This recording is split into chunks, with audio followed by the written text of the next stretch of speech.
Welcome to this explainer. Today we're diving into how the 20th century's most famous philosophical friendship turned into its absolutely most bitter public feud. We're looking at two titans of modern thought, Jean-Paul Sartre and Albert Camus. These guys literally define the intellectual landscape of post-war Europe. And yet, their relationship famously, spectacularly imploded right in front of the whole world. I mean, just listen to this blistering post-mortem quote from Sartre talking about Camus after its death. He should have been a little crook from Algiers, a very funny one who might have managed to write a few books, but mostly remain a crook. Wow. Ouch, right? How did two intellectual giants, guys who once shared ideas, stages, even late-night drinks in wartime Paris, go from being close allies to throwing such vicious, deeply personal insults? Well, to understand the collapse, we really have to go back to the beginning. Friends in occupied Paris, the 1943 meet-cute. It sounds like a movie, honestly. The timeline of their relationship is just remarkably compressed. Think about it. In June 1943, Camus simply walks up to Sartre in a theater lobby during the opening of Sartre's play, The Flies, and introduces himself. Then, by 1951, Camus drops a total philosophical bombshell with his book, The Rebel. Just a year later, in 1952, the two of them are absolutely destroying each other in an open letter feud, and by 1960, the whole story ends abruptly with Camus' tragic death. It's an incredibly short window for such a profound, heavy relationship. And, the sheer contrast between these two men was striking right from the start. Jean-Paul Sartre was born into this bourgeois Parisian family, educated at the elite Sorbonne, basically your pure classic philosopher. Albert Camus, though, he was a working-class Frenchman born in colonial Algeria, raised in poverty by a deaf mother, a tuberculosis survivor, and, widely considered a handsome, charismatic novelist. Despite all these differences, they just clicked. Actually, Simone de Beauvoir, the brilliant philosopher and Sartre's lifelong partner, noted that she and Camus were kind of like two dogs surrounding a bone when competing for Sartre's attention. They were drawn to each other for sure, but they were definitely cut from completely different cloth. Existentialism and the absurd, the hidden cracks. Even during their honeymoon phase, the seeds of their destruction were definitely already planted. Let's start with Sartre's defining philosophy, existentialism. The core idea here is that existence precedes essence, meaning there's no divine blueprint, no inherent human nature. You exist first, and then, through your radical freedom, you choose your actions and literally create your own meaning, which is a heavy, almost burdensome kind of freedom. In Sartre's novel Nausea, this realization actually makes the protagonist physically sick. Sartre's writing often portrayed this gray, ugly world, and he had a pretty famous disgust for the physical realities of life. Camus, on the other hand, championed the concept of the absurd. This is that painful tension between our desperate human desire for meaning and the cold, completely indifferent silence of the universe. But unlike Sartre's physical revulsion, Camus absolutely embraced the bright, shimmering physical world of North Africa. He loved the sun, the sea, the physical body. For Camus, you don't overcome the absurd by inventing some abstract essence. You face it with what he called revolt, living fully, passionately, and authentically right in the present moment. Early on, they actually reviewed each other's work. Sartre praised Camus' fiction, but he criticized his philosophy. Camus definitely noticed this, writing to a friend, "Why that acid tone?"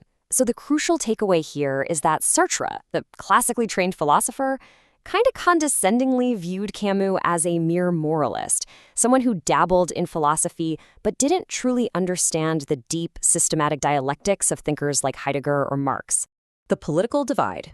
Ends versus means.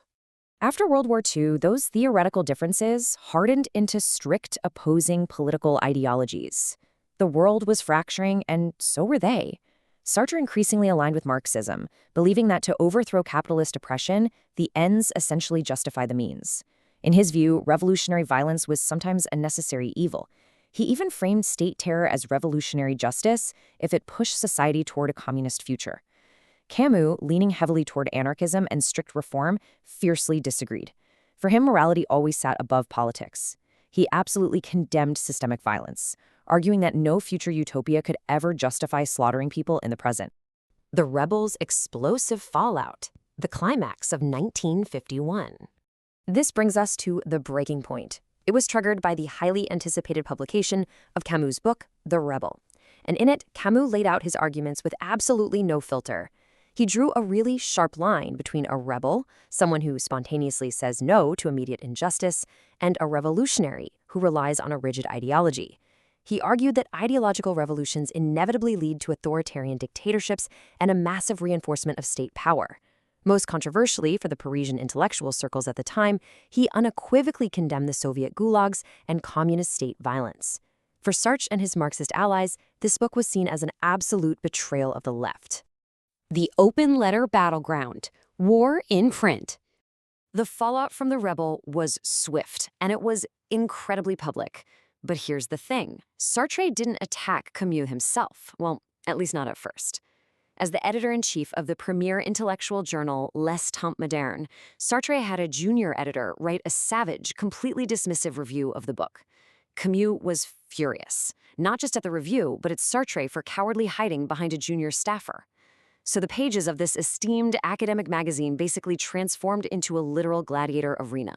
These weren't just abstract theoretical debates anymore. They were highly personal, emotionally charged insults being broadcast to the entire French public. Camus fired back with an open letter published right there in Sartre's own journal. It starts, Monsieur le Directeur, Mr. Director. He refuses to even use Sartre's name. The whole thing is just dripping with this cold, formal detachment. He outright accused Sartre and his editors of deliberately misreading his book just to protect their own political agenda. Well, Sartre couldn't let that stand. He published a 20-page response in the exact same issue, initiating a ruthless, deeply tactical character assassination. First, he opens with Mon cher Camus, my dear Camus, which is a highly patronizing contrast to Camus' cold opening. Then, he literally weaponizes the magazine's layout, using footnotes at the bottom of the page to corner and taunt Camus. He openly mocks Camus' working-class Algerian background, calling him a bourgeois, beautiful soul who prefers to stay pure rather than get his hands dirty in the real struggle. And finally, Sartre labels Camus' moral passivity as a form of terrorism against the working class and declares their friendship permanently, completely over. Legacy of a broken friendship, the aftermath. So what happens after the dust settles on such a massive public collision?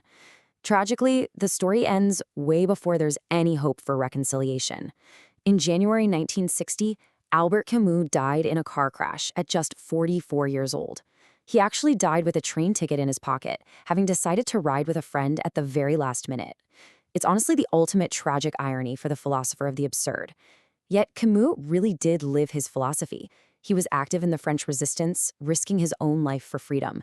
And today, his legacy as a man of true moral integrity continues to rise. Following Camus' death, Sartre wrote a eulogy praising Camus' stubborn humanism. It sounds generous at first, right?